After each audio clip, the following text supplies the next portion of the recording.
எல்லாருக்கும் வணக்கம். இன்றைக்கி வந்து பார்த்திங்கன்னா மாரி செல்வராஜ் அவர்களுடைய டைரக்ஷனில் வெளிவந்தக்கூடிய பைசன் படத்தினுடைய ரிவ்யூ தான் வந்து பார்க்க வரோம். ஆக்சுவலாக வந்து வந்து ஒரு பெரிய ஹீரோவினுடைய படங்கள் வந்து ரிலீஸ் ஆகாமல் வந்து இந்த தீபாவளி வந்து வந்திருக்குன்னு நினைக்கிறேன். ஆக்சுவலாக வந்திருக்கிற 3 படமே வந்து பார்த்திங்கன்னா ஒரு யங்ஸ்டர் வளர்ந்து வரும் கதாநாயகனோட படம் தான் வந்து ரிலீஸ் பண்ணியிருக்காங்க. ஓகே, இந்த பைசன் படத்தினுடைய கதை என்ன அப்படின்னு வந்து பார்க்கணும் அப்படின்னா, ஆக்சுவலாக முன்னாடியே தெரியும் உங்களுக்கெல்லாம், மனத்தி கனெக்ஷன் அவர்களுடைய பயோகிராஃபி தான். அவர் வாழ்க்கையில் நடந்த சில விஷயங்களை தான் கொஞ்சம் புனைவாக இவங்களும் கொஞ்சம் கமர்ஷியலாக சில எலமெண்ட்கள்லாம் சேர்த்து தான் இந்த திரைக்கதையை வந்து வடிவமைச்சிருக்காங்க. அர்ஜுனா அவார்டு வாங்கினவர் அவர். ஸோ அவருடைய ஸ்டோரியை தான் வந்து எடுத்திருக்காங்க. ஓகே, இதில் திரைக்கதை என்னென்ன பண்ணியிருக்காங்க அப்படின்னு வந்து பார்த்தோம்னா, இதில் ஒரு ஸ்டோரி வைஸாக வந்து பார்த்தீங்கன்னா 3 போகும். ஒன்று வந்து பார்த்தீங்கன்னா துருவ விக்ரமுடைய லவ் ஸ்டோரி மாதிரி ஒன்று போகும். இன்னொன்று அவருடைய ஸ்போர்ட்ஸில் வந்து அவர் வந்து இன்டர்நேஷனலில் போகிறதுக்கான என்னென்ன போராட்டங்கள், ஜாதி ரீதியாக அவருக்கு என்னென்ன தடைகள்லாம் இருக்குது, அது மாதிரியான ஒரு டோனில் அதுவும் போயிட்டு இருக்கும். இன்னொன்று வந்து பார்த்தீங்கன்னா பசுபதி வந்து அப்பாவாக வந்து தன்னுடைய பிள்ளைக்கு வந்து இல்லை அவன் வந்து அந்த லைனில் போயிடக்கூடாது, போனால் வந்து ஏதாவது பிரச்சனை ஆகிடும், அடிதடி ஆகிடும் அப்படின்னு சொல்லிட்டு அவரை சேவ் பண்ணுறதுக்காகவே ஒரு கேரக்டர். ஸோ அந்த மாதிரியான ஒரு ஸ்டோரி வந்து போய்கிட்டே இருக்கும். ஸோ காமனாக வந்து பார்க்கும்போது நான் ஆரம்பத்தில் சொன்ன மாதிரி வந்து மனத்தி கனெக்ஷன் அவர்களுடைய வாழ்க்கையில் நடக்கக்கூடிய சில விஷயங்களில் கொஞ்சம் புனைவு கதையோடு சேர்த்து தான் வந்து இந்த ஸ்டோரி வந்து எழுதியிருக்காங்க. ஓகே, இந்த படத்தில் இருக்க பாசிட்டிவ்லாம் என்ன, நெகட்டிவ்லாம் என்ன அப்படின்றத வந்து இப்போ வந்து பார்த்துருவோம். மிகப்பெரிய ப்ளஸ் பாயிண்ட்லாம் என்ன அப்படின்னு வந்து பார்த்தோம் அப்படின்னு பார்த்தீங்கன்னா, மாரி செல்வராஜ் அவர்களுடைய ரைட்டிங் வந்து பார்த்தீங்கன்னா அந்த படத்தில் வந்து ஒரு டாப் நாச்சாக இருக்கும். ஸோ என்னதான் வந்து ஃபர்ஸ்ட் ஹாஃபில் வந்து ஒரு ஸ்லோவான ஒரு ட்ராமா மாதிரி படத்தில் கொண்டு வந்தாலும் கிளைமேக்ஸ் எண்டிங்கில் வந்து பார்த்தீங்கன்னா லாஸ்ட் ஒரு 20 மினிட்ஸ் வந்து ஒரு கூஸ் பம்ப்ஸாக வந்து ஒரு கிளைமேக்ஸ் வந்து முடிச்சிருப்பாப்ல. ஸோ அந்த விதத்தில் வந்து அந்த ரைட்டிங்கை பொறுத்த வரைக்கும் ரொம்பவுமே வந்து அருமையாக இருந்துச்சு இந்த படத்தில். என்னை பொறுத்த வரைக்கும் மாரி செல்வராஜ் இதுக்கு முன்னாடி எடுத்த படங்களை காட்டிலும் இந்த படத்தில் வந்து அவருடைய ரைட்டிங் வந்து ரொம்ப அருமையாக இருந்துச்சு. ஆனால் பழைய படங்களுடைய அந்த சாயல் வந்து இந்த படத்துலையுமே இருக்கும். நீங்கள் வந்து கர்ணன் ஆகட்டும், அந்த பரியரும் பெருமாளாகட்டும், அந்த படத்தினுடைய சாயல்கள் சில கேரக்டர்களே வந்து பார்த்தீங்கன்னா வேறு ஆள் மூலியமாக வேறு வசனங்கள் மூலியமாக வந்து அந்த கேரக்டரை வந்து ப்ரொஜெக்ட் பண்ணுற மாதிரியான சீன்ஸ்லாம் வந்து இருக்கும். ஸோ அந்த சாயல் வந்து இந்த படத்தில் இருக்கும். அது வந்து ஓரளவு ட்ராபேக்காகவே இருந்தாலும் மாரி செல்வராஜ் அவர்களுடைய ஸ்க்ரீன் பிளே ரைட்டிங் வந்து இந்த படத்தில் வந்து மிகப்பெரிய ஒரு விஷயம் வந்து அமைஞ்சிருக்கு. அடுத்தபடியாக வந்து பார்த்தீங்கன்னா பசுபதி அவர்களுடைய ஆக்டிங், தன்னோட பையனை வந்து எதுவும் ஆயிடக்கூடாது, போகக்கூடாது அப்படி இப்படின்னு சொல்லி அவர் தடுத்துக்கிட்டே ஒரு சேஃபாக வந்து கொண்டு போகணும் தான் மகனை அப்படின்ற மாதிரியான ஒரு கேரக்டர் வடிவமைப்பு. ஸோ படத்தினுடைய என்டையர் இதில் ஸ்டோரியிலுமே வந்து பசுபதி இருக்கும். அவருடைய ஆக்டிங் வந்து பார்த்தீங்கன்னா எந்த இடத்துலையுமே வந்து பார்த்தீங்கன்னா அந்த சார்பட்டால் நடித்த மாதிரி வந்துருவாரோ அப்படின்ற மாதிரியான ஒரு சீன்ஸ் வந்து எங்கேயுமே இருக்காது. ஸோ அந்த படத்துல வந்து டோட்டலாக வந்து அவாய்ட் பண்ணிட்டு இந்த படத்தை வந்து பார்க்கலாம். ஸோ அந்த அளவுக்கு வந்து ஒரு தனித்துவமான ஒரு நடிப்பு வந்து கொடுத்துருப்பாப்புல. எல்லா இடத்துலையுமே வந்து பார்த்தீங்கன்னா ஒரு எப்படி சொல்கிறது, ஒரு பதட்டத்தில் ஒரு ஏக்கம் கலந்த மாதிரியான ஒரு நடிப்பு அந்த படம் ஃபுல்லாக வந்து மெயின்டைன் பண்ணியிருப்பாப்புல. எனக்கு தெரிஞ்சு இந்த படத்துக்கு அவர் தேசிய விருது கிடைக்கிறதுக்கு அதிக சப்போர்ட்டிங் ஆகிட்டு தேசிய விருது கிடைக்கிறதுக்கு அதிக வாய்ப்பு இருக்குது. ஸோ அந்த அளவுக்கு வந்து ஒரு தரமான ஆக்டிங் வந்து கொடுத்துருந்தாரு. துருவ விக்ரம் அவர்களுமே வந்து பார்த்தீங்கன்னா அந்த மனத்தி கணேசன் அவர்களுடைய அந்த ரியல் லைஃப்பில் அவர்லாம் இப்படிலாம் இருந்திருப்பாராம் அப்படின்ற அளவுக்கு நம்ம யோசிக்கிற அளவுக்கு வந்து அவருடைய ஆக்டிங் வந்து இருந்துச்சு. ஃபிசிக்கலாகவும் சரி, அவர் வந்து உடம்பையுமே வந்து ரொம்ப அருமையாக வந்து ரெடி பண்ணியிருந்தார்.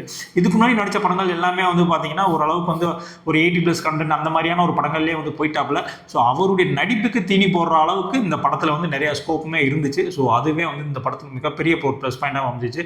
ஆனால் அந்த படத்தினுடைய ஹீரோவாக வந்து நீங்கள் பார்க்கும்போது வந்து பார்த்தீங்கன்னா எனக்கு மெயினாக வந்து பார்த்தீங்கன்னா பசுபதி அவர்கள் தான் ஹீரோ, துருவ விக்ரம் செகண்ட் ஹீரோ அப்படின்ற மாதிரியான ஒரு இதுதான் இருந்துச்சு படம் பார்க்கும்போது.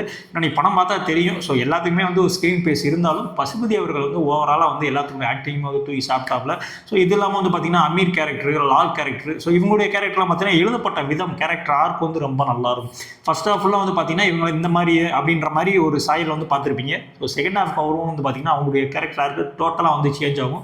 ஸோ அந்த மாதிரி இந்த மாதிரி புதுமையான ஒரு ரைட்டிங் வந்து இந்த படத்தில் கொடுத்துருந்தாப்புல. ஸோ அதுவுமே வந்து ரொம்ப அருமையாக இருந்துச்சு. அடுத்தபடியாக வந்து பார்த்தீங்கன்னா நிவாஸ் கே பிரசன்னா அவர்களுடைய மியூசிக்குங்க.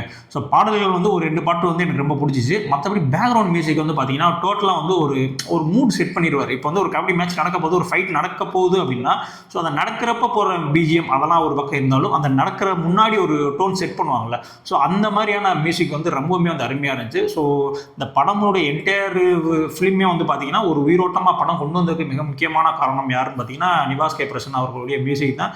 ரொம்பவுமே வந்து அருமையாக இருந்துச்சு. இன்னும் எனக்கு தெரிஞ்சு அவர் பெரிய படங்களுக்குலாம் இனிமேல் வந்து நல்ல ஒரு ஆப்பர்ச்சுனிட்டி வரும் அப்படின்றது தான். அது மட்டும் இல்லாமல் மாரி செல்வராஜ் ஃபேன்ஸ்னு சில பேர் இருப்பாங்க. இது வந்து இவர் படத்தில் இந்த சீன்லாம் இருக்கும், இந்த மாதிரியான கூஸ் பம்ப் எலமெண்ட்லாம் இருக்கும் அப்படின்ற மாதிரியான எதிர்பார்ப்பு இல்லை. ஸோ அந்த மாதிரியான சீன்ஸும் ஒரு 3 சீன் வந்து இந்த படத்தில் இருக்குது. ஸோ அது வந்து பியூர்லி வந்து பார்த்தீங்கன்னா ஒரு தேட்டர் மெட்டீரியல் தான். நீங்கள் தேட்டரில் போய் மட்டும்தான் அந்த சீன்லாம் வந்து என்ஜாய் பண்ண முடியும். நான் சும்மா டவுன்லோட் பண்ணி ஃபோன்லாம் பார்த்துட்டேன் அப்படின்னா அது வந்து நல்லா இருக்காது. தேட்டரில் போய் என்ஜாய் பண்ணக்கூடிய அளவுக்கு வந்து அந்த படத்தில் கூஸ் பம்ப்ஸான சீன்ஸும் இருக்குது. நிறைய கருத்தியல் சார்ந்த விஷயங்களும் வந்து இதில் சொல்லியிருக்காங்க. ஸோ மாரி செல்வராஜ் படம்னாலே எல்லாத்துக்கும் ஒரு காமனாக வந்து ஒரு விஷயம் இருக்கும்ல, இவர் வந்து இதே தான்ப்பா எடுப்பார், ஒரு ஜாதி ரீதியாகவே எடுத்துகிட்டு இருப்பார், தாழ்த்தப்பட்ட மக்களுக்கு அடிக்கிறாங்க ஒடுக்குறாங்க இதையே தான் பேசிகிட்டு இருப்பார் அப்படின்ற மாதிரியான ஒரு தாட் இருக்குல்ல. ஸோ அதெல்லாம் தூக்கி ஓரம் வச்சுட்டு இது வந்து ஒரு படம், இது வந்து ஒரு காமனாக வந்து ஒரு படம் கொடுத்துருக்காரு, நீங்கள் போய் பார்க்கலாம் ஜாலியாக அப்படின்ற மாதிரியான ஒரு மனநிலையில் போய் பார்த்தீங்கன்னா தான் ஃபஸ்ட்டு சினிமா அப்படின்றது வந்து நிலச்சி நிற்கும். நான் அந்த அவர் எடுத்தால் தான் போவேன், இவர் எடுத்தால் தான் போவேன், இவர் இது பேசுவார் அது பேசுவார் அப்படின்லாம் நம்ம வந்து பார்க்காம ஜாலியாக தீபாவளி இப்போ நீ வந்து கண்டிப்பாக பார்க்கலாம் அந்த படத்தில். ஸோ அது இல்லாமல் அந்த படத்தில் நெகட்டிவ்ஸ்லாம் என்ன இருக்குது அப்படின்னு வந்து கேட்டிங்கன்னா, என்னை பொறுத்த வரைக்கும் படம் வந்து பார்த்தீங்கன்னா 2 மணி நேரம் 2.25 மணி நேரம் கிட்டத்தட்ட 2 மணி நேரம் 24 நிமிஷம் நினைக்கிறேன், 24 30 நிமிஷம் 2.5 மணி நேரம் கிட்ட வருது. பட் நிறைய பர்சன்ஸ் வந்து தேவையில்லை எனக்கு தெரிஞ்சு. அந்த துருவ் விக்ரம் அவர்களுக்கு அந்த லவ் சீன்ஸ் வருது, ஸோ அதுவே இல்லை. நீங்கள் கதாநாயகியே இல்லாமல் இருந்தால் கூட இந்த படத்தில் வந்து எந்த விதமான ஒரு சேஞ்சஸுமே வந்து இருந்திருக்க போகிறதில்ல. ஸோ அந்த அளவுக்கு வந்து கதாநாயகி வந்து ஒரு ஒர்ஸ்டான ஒரு ரைட்டிங் தான். அவங்க இல்லைனாலுமே படத்துக்கு வந்து எந்த வித பாதிப்பும் கிடையாது. ஸோ அவங்க சீன்ஸ் எல்லாம் கட் பண்ணியிருந்தாலே வந்து படத்தினுடைய லென்த் வந்து கொஞ்சம் கம்மியாக இருந்திருக்கும். ஸோ ஃபர்ஸ்ட் ஹாஃப்லேயே வந்து சில ஸ்லோனஸ் இருக்கு. ஸோ அதெல்லாம் தாண்டி நீங்கள் செகண்ட் ஹாஃபும் தாக்கு பிடிச்சி உட்காந்துட்டீங்க அப்படின்னா லாஸ்ட் ஒரு 20 மினிட்ஸ் உங்களை எங்கேஜிங்காக பண்ணி ஒரு பக்காவான படம் பார்த்த ஃபீலை வந்து கொடுக்க வச்சுருவாங்க. அடுத்தபடியாக வந்து பார்த்தீங்கன்னா இந்த அமீர் அண்ட் லால் கேரக்டருமே வந்து பார்த்தீங்கன்னா இன்னும் கொஞ்சமே வந்து கொஞ்சம் டெப்த்தாக எழுதியிருக்கலாம். ஏன்னா இவர்களுடைய லவ் பர்சன்ஸ் எப்படி டெப்த்தாக எழுதுலையோ அதே மாதிரி இவங்களுடைய பர்சன்ஸும் வந்து கொஞ்சம் டெப்த்தாக எழுதலை. ஸோ இதெல்லாம் வந்து படத்தில் மைனஸ். ஓவராலாக வந்து இந்த படம் எப்பேற்பட்ட படம் அப்படின்னு கேட்டிங்கன்னா, என்னை பொறுத்த வரைக்கும் மாரி செல்வராஜ் அவர்களுடைய அந்த கர்ணன் அந்த ஹரிஹரன் பெருமாள் அந்த வரிசையில் இடம்பெறக்கூடிய ஒரு தரமான படம் தான். கண்டிப்பாக நீங்கள் வந்து ஃபேமிலியோடு பார்க்கலாம். பட் சில வைலன்ஸ் சீன்ஸ் வந்து ஓவராக இருக்கும். ஸோ அதனால் குழந்தைகள் இதெல்லாம் கொஞ்சம் அவாய்ட் பண்ணிக்கிறது நல்லது. நம்மளை பொறுத்த வரைக்கும் இந்த படம் தேட்டரில் போய் பார்க்கக்கூடிய ஒரு தரமான படம் தான். ஸோ இதே மாதிரியான ரிவ்யூக்கு நம்மளுடைய சேனலை வந்து சப்ஸ்கிரைப் பண்ணிக்கோங்க.